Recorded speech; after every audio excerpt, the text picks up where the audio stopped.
ಜೀವನದಲ್ಲಿ ಬಡತನ ಬರಬಹುದು, ಅಪಮಾನ ಬರಬಹುದು, ಸೋಲುಗಳಾಗಬಹುದು, ಸಾವು ಬರಬಹುದು. ಇಂಥ ಘಟನೆಗಳು ನಡೆದಾಗ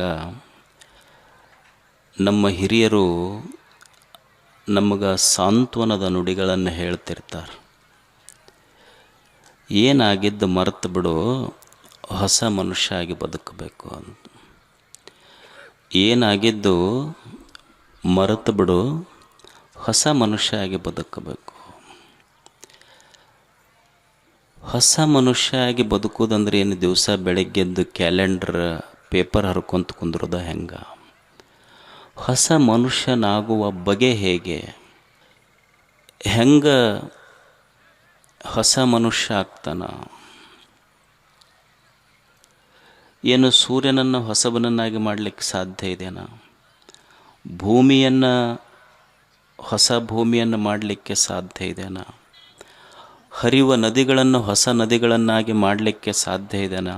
ಅಥವಾ ನನ್ನ ಹೊಸತನಕ್ಕಾಗಿ ಅವು ಹೊಸವಾಗಲಿಕ್ಕೆ ಸಾಧ್ಯ ಇದೆಯಾ? ಹೊಸ ಮನುಷ್ಯನಾಗುವುದು ಅಂದರೆ ಹೇಗೆ? ಯಾವುದರಿಂದ ಜೀವನದಲ್ಲಿ ಹೊಸತನ ಬರ್ತದೆ? ಬುದ್ಧ ಮೋಹದ ಹೆಂಡತಿ ಯಶೋಧರೆ ಮುಗ್ಧ ಮಗುವನ್ನು ಬಿಟ್ಟು ಕಾಡಿಗೆ ಹೋಗಿ ಕೆಲವು ವರ್ಷಗಳಾದ ಮೇಲೆ ಮರಳಿ ಅದೇ ರಾಜಧಾನಿಗೆ ಬರ್ತಾನೆ. ತನ್ನ ಮನೆಯ ಮುಂದೆ ಭಿಕ್ಷಕ್ಕೆ ಬಂದು ಭಿಕ್ಷಾಂದೇಹಿ ಅಂತ ಹೇಳ್ತಾನೆ. ಹೆಂಡತಿ ಗಂಡನನ್ನು ಗೊತ್ತಿಡಿತಾಳೆ. ಗೊತ್ತಿಡಿದು ಗಂಡನಿಗೆ ಕೇಳ್ತಾಳೆ, ಎಲ್ಲಿಗೆ ಹೋಗಿದ್ರಿ ನೀವು? ಇಲ್ಲ, ಕಾಡಿಗೆ ಹೋದೆ ನಾನು. ಯಾಕೆ ಹೋದ್ರಿ ಅಂತ ಕೇಳಿದ್ಲ. ಎಲ್ಲ ಸಾಮ್ರಾಜ್ಯವನ್ನು, ಸತಿಯನ್ನು, ಮುಗ್ಧ ಮಗುವನ್ನು ಬಿಟ್ಟು ಕಾಡಿಗೆ ಯಾಕೆ ಹೋದ್ರಿ? ಇಲ್ಲ, ಸತ್ಯವನ್ನು ಹುಡುಕ್ಲಿಕ್ಕಾಗಿ ಹೋದೆ. ಆವಾಗ ಯಶೋಧರೆ ಅಂತಾಳೆ, ಸತ್ಯ ಅನ್ನೋದು ಬರೀ ಕಾಡಿನಲ್ಲೇ ಇತ್ತೇನು, ಮನೆಯಲ್ಲಿಲ್ಲೇನು? ಸತ್ಯ ಅನ್ನೋದು ಬರೀ ಕಾಡಿನಲ್ಲೇ ಇತ್ತೇನು, ಮನೆಯಲ್ಲಿಲ್ಲೇನು? ಸತ್ಯ ಅನ್ನೋದು ಸರ್ವ ದೇಶ ಸರ್ವ ಕಾಲಗಳಲ್ಲಿರುವಂಥದ್ದು. ಸತ್ಯ ಅನ್ನೋದು ಎಲ್ಲ ಸ್ಥಳಗಳಲ್ಲಿರುವಂಥದ್ದು. ಬರೀ ಕಾಡಿನೊಳಗೈತಿ ಮನೆಯೊಳಗಿಲ್ಲ ಅಂದ್ರೆ ಅದು ಸತ್ಯವೇ ಅಲ್ಲ. ಮತ್ತು ನೀವೇನು ಕಾಡಿನೊಳಗೆ ಸತ್ಯ ಹುಡುಕಬೇಕಂತ ಹೋಗಿದ್ರಲ್ಲ, ಅದು ಮನೆಯಲ್ಲಿರಲಿಲ್ಲೇನು? ಪ್ರಶ್ನೆ ಆಗಿದೆ ನೋಡಿ. ಅಲ್ಲ, ಹೋಗೋರು ಹೋದ್ರಿ, ಹೇಳರೆ ಹೋಗಬೇಕಿಲ್ಲ. ಕೊನೆಗೆ ನಿಮಗೇನು ಬ್ಯಾಡ್ ಅಂತಿದ್ದಿಲ್ಲ, ನಮಸ್ಕಾರ ಮಾಡ್ತಿದ್ದೆ ನಾನು. ಕೊನೆಗೆ ಹೇಳಿ ಹೋಗಬೇಕಾಗಿತ್ತಲ್ಲ. ಆತು, ಹೋದವ್ರು ಹೋಗಿಬಿಟ್ಟಿದ್ರಿ, ಮತ್ತ್ಯಾಕೆ ಬರಕ್ಕೆ ಹೋಗಿದ್ರಿ ಅಂದ್ಲಕ್ಕೆ. ಹೋದವ್ರ ಹೋಗಿಬಿಟ್ಟಿದ್ರಿ, ಮತ್ತ್ಯಾಕೆ ಬರಕ್ಕೆ ಹೋದ್ರಿ? ಬುದ್ಧ ಅಂತಾನೆ, ಯಾರು ಹೋಗಿದ್ರಲ್ಲ ಮನೆ ಬಿಟ್ಟು, ಹೋದವ್ ಬಂದಿಲ್ಲ, ಬಂದವ್ ಹೋದವಲ್ಲ ಅಂತ. ಯಾರು ಮನೆ ಬಿಟ್ಟು ಹೋಗಿದ್ರಲ್ಲ, ಹೋದವ್ ಬಂದಿಲ್ಲ, ಬಂದವ ಹೋದವಲ್ಲ. ಹೋಗಿದ್ದು ಪತಿ ಸಿದ್ಧಾರ್ಥ, ಬಂದವ ಭಿಕ್ಷು ಬುದ್ಧನಾಗಿ ಬಂದಾನ ಅಷ್ಟೇ, ಭಿಕ್ಷು ಆಗಿ ಬಂದಾನ. ಏನು ಬದಲಾವಣೆ ಆಯ್ತಿಲ್ಲಿ? ಏನು ದೇಹ ಬದಲಾಗಿತ್ತೇನು? ಸಿದ್ಧಾರ್ಥ ಬುದ್ಧನಾದನಲ್ಲ, ಅವನ ದೇಹ ಬದಲಾಗಿರಲಿಲ್ಲ. ಸಿದ್ಧಾರ್ಥನನ್ನು ಬುದ್ಧನನ್ನಾಗಿ ಮಾಡಿದ್ದು ಅವನ ವಿಚಾರ ಬದಲಾವಣೆಯಾಗಿದ್ದಕ್ಕೆ ಬುದ್ಧನಾಗಿದ್ದಷ್ಟೆ. ಜೀವನದಲ್ಲಿ ಹೊಸತನ ಯಾವಾಗ ಬರ್ತೈತಿ ಅಂದರೆ, ಯಾವಾಗ ನಿನ್ನ ವಿಚಾರದಲ್ಲಿ ಹೊಸತನ ಬರ್ತೈತಿ ಆವಾಗ ಜೀವನದಲ್ಲಿ ಹೊಸತನ ಬರ್ತೈತಿ. ಯಾವಾಗ ಜೀವನ ಬರೀ ಹಳೆಯದನ್ನು ನೆನಪು ಮಾಡ್ಕೊತ ಕುಂದಿರ್ತೈತಿ, ಜೀವನ ಹಳೇದಾಗ್ತೈತಿ ಅಷ್ಟೆ. ಜೀವನ ಹಳೆಯದು ಇಲ್ಲ, ಹೊಸದು ಇಲ್ಲ. ನಮ್ಮ ವಿಚಾರಗಳ ಮೇಲೆ ಜೀವನ ಹಳೆಯದು ಹೊಸದಷ್ಟೆ. ನಿನ್ನ ವಿಚಾರ ಚಲೋ ಇತ್ತು, ಜೀವನ ಚಲೋ ಆಗ್ತೈತಿ. ನಿನ್ನ ವಿಚಾರ ಕೆಟ್ಟಿತ್ತು, ಜೀವನ ಕೆಟ್ಟಾಗ್ತೈತೆ ಅಷ್ಟೆ. ಜೀವನ ಕೆಟ್ಟದ್ದು ಅಲ್ಲ, ಒಳ್ಳೆಯದು ಅಲ್ಲ. ನಿನ್ನ ವಿಚಾರಗಳ ಮೇಲೆ ನಿನ್ನ ಜೀವನ ಅವಲಂಬಿತ ಆಗೈತಿ. ನಿನ್ನ ಜೀವನದಲ್ಲಿ ಒಳ್ಳೆಯ ವಿಚಾರಗಳು ಬಂದು ನಿನ್ನ ಜೀವನ ಒಳ್ಳೆಯದಾಗ್ತೈತಿ. ನಿನ್ನ ಜೀವನದಲ್ಲಿ ಕೆಟ್ಟ ವಿಚಾರಗಳು ಬಂದು ಕೆಟ್ಟದ್ದಾಗ್ತೈತೆ ಅಷ್ಟೆ. ಈಗ ಮನ್ಯಾಗ ಗಡಿಗೆ ಇರ್ತಾವೆ, ಮಣ್ಣಿನ ಗಡಿಗೆ. ನೀವು ಅದ್ರಾಗ ಹಾಲು ಹಾಕಿಟ್ರೆ ಹಾಲಿನ ಗಡಿಗೆ, ನೀವು ಗಡಿಗ್ಯಾಗ ಮೊಸರು ಹಾಕಿಟ್ರೆ ಮೊಸರಿನ ಗಡಿಗೆ, ಮುಸ್ರಿ ಹಾಕಿದ್ರೆ ಮುಸ್ರಿ ಗಡಿಗೆ ಅಷ್ಟೇ. ಗಡಿಗೆ ತಪ್ಪಿಲ್ಲ, ಹಾಕೋರು ತಪ್ಪೈತೆ ಅಷ್ಟೇ ಅದ್ರಾಗ. ಹಂಗೆ ಇದು ದೇಹ ಅನ್ನೋದೊಂದು ಗಡಿಗಿದು ಅಷ್ಟೇ. ನೀವು ಒಳ್ಳೆಯ ವಿಚಾರಗಳನ್ನು ಹಾಕಿದ್ರೆ ಒಳ್ಳೆಯ ಜೀವನ, ಕೆಟ್ಟ ವಿಚಾರಗಳನ್ನು ಹಾಕಿದ್ರೆ ಕೆಟ್ಟ ಜೀವನ ಅಷ್ಟೇ. Life is a reflection of our thoughts. ಜೀವನ ಅಂದ್ರೆ ಏನಲ್ಲ, ನಮ್ಮ ವಿಚಾರಗಳೇನದವಲ್ಲ ಅದರ ರಿಫ್ಲೆಕ್ಷನ್, ಅದರ ಪ್ರತಿಬಿಂಬ ಇದು ಜೀವನ. ಬೆಳಿಗ್ಗೆ ಎದ್ದಾಗ ಮನುಷ್ಯ ಹುಟ್ಟುತ್ತಾನಲ್ಲ, ಹುಟ್ಟುವಾಗ ಪ್ರತಿಯೊಬ್ಬ ವ್ಯಕ್ತಿಯ ಜನನವೂ ಸಹಿತ ನಿರಾಕಾರ ಐತಿ. ಸಾವು ಬೇರೆ ಬೇರೆ ಐತಿ. ಜನನ ನಿರಾಕಾರ ಐತಿ, ಸಾವು ಬೇರೆ ಬೇರೆ ಐತಿ. ಯಾಕಂದ್ರೆ ಹುಟ್ಟುವಾಗ ಯಾರೂ ಹಣೆಯ ಮೇಲೆ ಲೇಬಲ್ ಬರ್ಕೊಂಡು ಇವರು ಬುದ್ಧ, ವಿವೇಕಾನಂದ, ಬಸವಣ್ಣ, ರಾಮಕೃಷ್ಣ ಪರಮಹಂಸರು ಅಂತ ಯಾರೂ ಹಣೆ ಮೇಲೆ ಬರ್ಕೊಂಡು ಬಂದಿಲ್ಲ.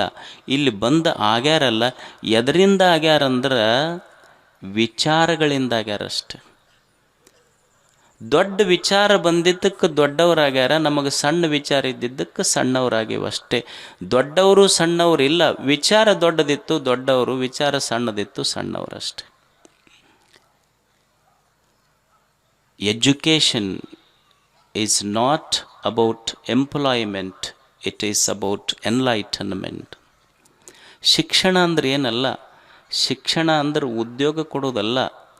ಶಿಕ್ಷಣ ಅಂದ್ರೆ ಮನುಷ್ಯನೊಳಗೆ ಚಲೋ ವಿಚಾರ ತುಂಬೋದು. ನಾವೇನು ತಿಳ್ಕೊಂಡಿವಿ, ಶಿಕ್ಷಣ ಅಂದ್ರೆ ಕಿಶ ತುಂಬೋದಂತ ತಿಳ್ಕೊಂಡಿವಿ. ಶಿಕ್ಷಣ ಅಂದ್ರೆ ಕಿಶ ತುಂಬೋದಲ್ಲ, ಶಿಕ್ಷಣ ಅಂದ್ರೆ ತಲೆ ತುಂಬೋದಲ್ಲ. ಶಿಕ್ಷಣ ಅಂದ್ರೆ ಎದ್ಯಾಗ ಚಲೋ ವಿಚಾರ ತುಂಬೋದು ಮೊದಲು, ಅದು ನಿಜವಾದ ಶಿಕ್ಷಣ. ಅದು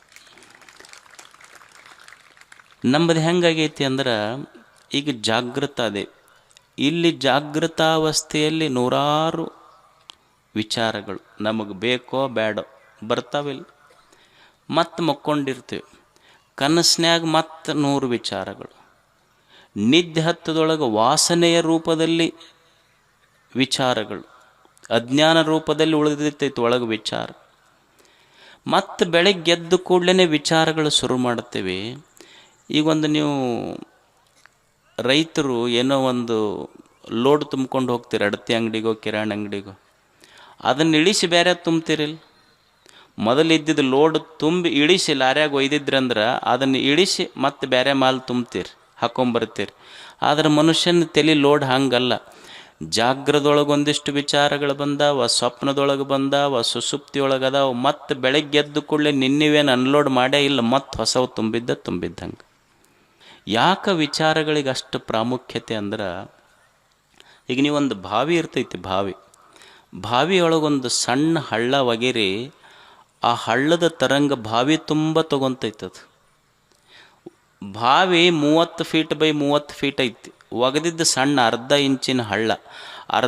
ಇಂಚಿನ ಹಳ್ಳದ ತರಂಗ ಹೆಂಗೆ ಇಡೀ ಬಾವಿ ತುಂಬತೈತೋ, ಬಾವಿಯ ದಂಡಿಗೆ ಮುಟ್ತೈತೋ, ಹಾಗೆ ಮನುಷ್ಯನ ತಲೆಯಲ್ಲಿ ಬಿದ್ದ ವಿಚಾರದ ತರಂಗ ಅವನ ಬದುಕಿನ ತುಂಬ ಮುಟ್ತೈತಿ. ಅದಕ್ಕೆ ಒಳ್ಳೆಯ ವಿಚಾರಗಳು ಬಿದ್ದರೆ ಒಳ್ಳೆಯ ತರಂಗಗಳು ಮುಟ್ತಾವ, ಕೆಟ್ಟ ವಿಚಾರ ಬಿತ್ತಂದ್ರೆ ಕೆಟ್ಟ ತರಂಗಗಳು ಮುಟ್ತಾವ ಅಷ್ಟೆ.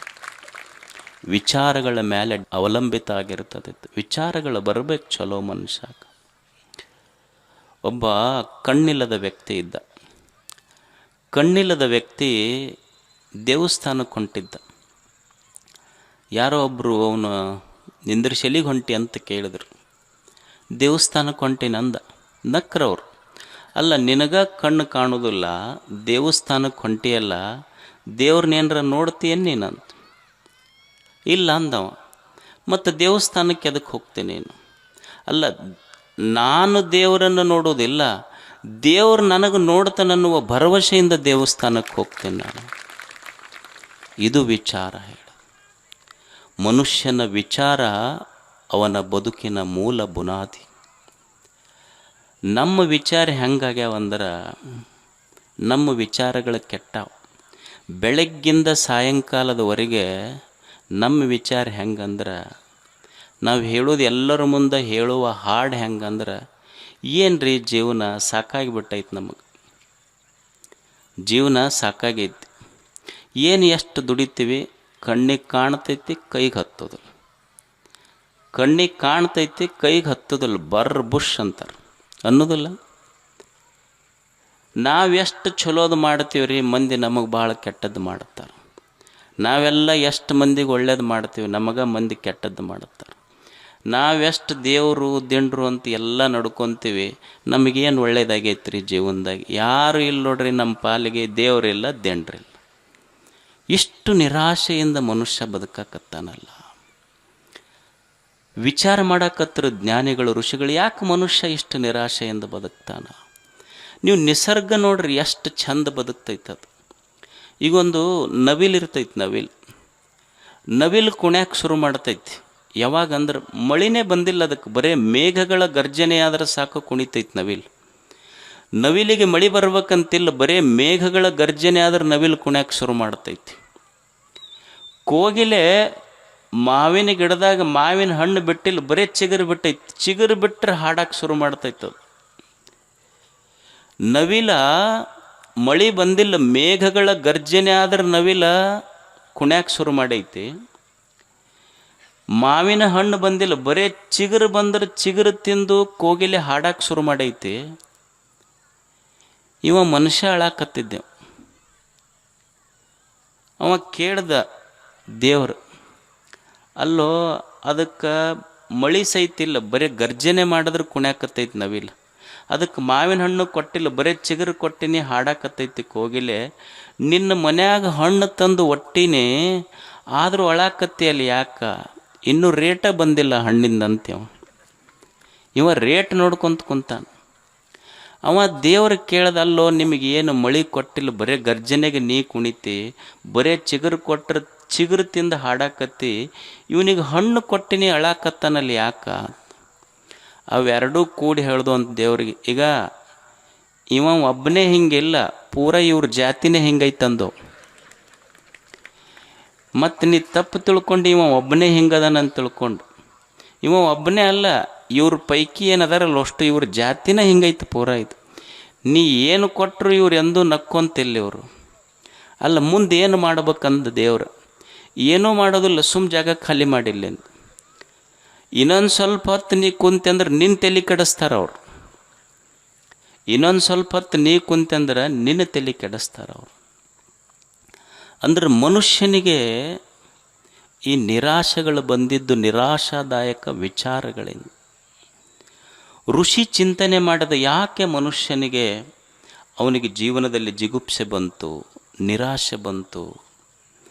ಅವನ ದೇವ, ದೈವ, ಗುರು, ಶಾಸ್ತ್ರ, ವಚನ ಇವುಗಳಲ್ಲಿ ಯಾಕೆ ನಂಬಿಕೆ ಕಳ್ಕೊಳಕ್ಕಂತ ಅಂತ ಒಂದು ತಾರ್ಕಿಕ ಚಿಂತನೆ ನಡೀತು. ಅವರಂದರು, ಹಾಗಾದರೆ ಮನುಷ್ಯನ ಕಾರ್ಯಸಿದ್ಧಿ ಆಗಬೇಕಲ್ಲ. ಒಬ್ಬ ವಿದ್ಯಾರ್ಥಿ ಇರಲಿ, ಒಬ್ಬ ರೈತ ಇರಲಿ, ಒಬ್ಬ ವ್ಯಾಪಾರಿ ಇರಲಿ, ಒಬ್ಬ ವೈದ್ಯ ಇರಲಿ, ವಕೀಲ ಇರಲಿ, ತಾಯಿ ಇರಲಿ, ಮಕ್ಕಳಿರಲಿ, ಎಲ್ಲರೂ ನಾವು ಬಯಸೋದೇನನ್ನ? ನಾವು ಮಾಡುವ ಪ್ರತಿಯೊಂದು ಕಾರ್ಯಗಳು ಸಿದ್ಧಿ ಆಗಬೇಕು ನಮ್ಮ. ಹೌದಲ್ಲ? ನಾವೇನು ಅಪೇಕ್ಷೆ ಪಡ್ತೀವಿ ಅಂದರೆ ನಮ್ಮ ಕಾರ್ಯಸಿದ್ಧಿ ಆಗಬೇಕು. ನೀವು ಗುರುಗಳ ಹತ್ರ ಬಂದ್ರಿ ಅಂದ್ರೆ ಏನು ಹೇಳ್ತೀರಿ? ಒಂದು ಕಾರ್ಯಸಿದ್ಧಿ ಯಂತ್ರ ಮಾಡಿಕೊಡ್ರಿ ಅಂತ. ಬರೇ ಕಾರ್ಯಸಿದ್ಧಿ ಅಲ್ಲ, ಸರ್ವ ಕಾರ್ಯಸಿದ್ಧಿ ಯಂತ್ರ ಮಾಡಿಕೊಡ್ರಿ ಅಂತೀರ ಇಲ್ಲ? ಹೋಗ್ತೀರಿ, ಈಗ ಪಂಚಾಂಗ ಕೇಳಕ್ಕೆ ಹೋಗ್ತೀರಿ. ಹೋದೊಬ್ಬ ಪಂಚಾಂಗ ಕೇಳಕ್ಕೆ ಹೋದ. ಅವ ಹೋಗಿ ಪಂಚಾಂಗ ಕೇಳೋರಿಗೆ ಹೇಳ್ದು, ನೋಡ್ರಿ ನಮ್ಮದು ಗಾಡಿ ಚಾವಿ ಕಳೆದೈತಿ ಅಂತ. ಅವ್ರಂದ್ರು, ನಮ್ಮ ಪಂಚಾಂಗ ಕೇಳ್ದ 2 ದಿವಸ ಆಗೈತೆ ಹುಡ್ಕಕತ್ತೀವಿ, ನಿನ್ನ ಗಾಡಿ ಚಾವಿ ಎಲ್ಲಿ ಹುಡುಕೊಡ್ಲ?